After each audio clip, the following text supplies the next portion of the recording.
سلام. همین که داشتم میومدم با یکی از دوستان شکارچی آقای سرمست با علیرضا یه مکان خیلی جالبی رو پیدا کردم.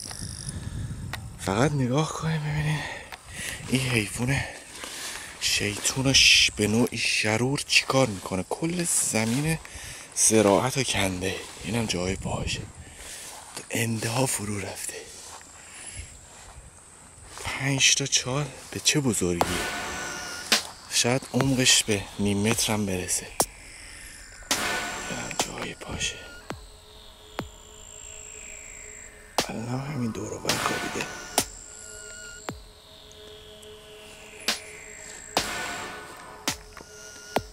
عجب.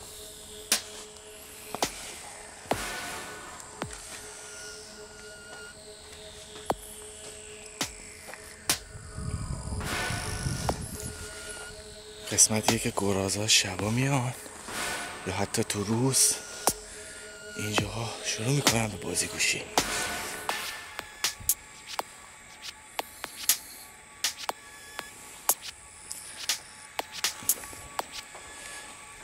این هم یکی از لوکیشن های خیلی مورد علاقه خودم. بیا پا بده وسط مسطا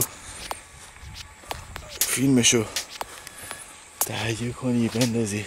این هم داشلی اون تایی تر داره باز خودش شکار میکنه. ماشاءالله.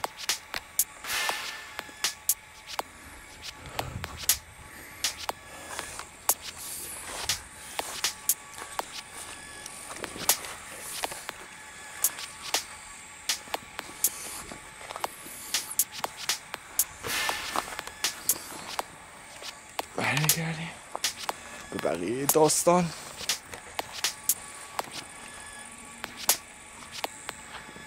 فعلا تا بعد.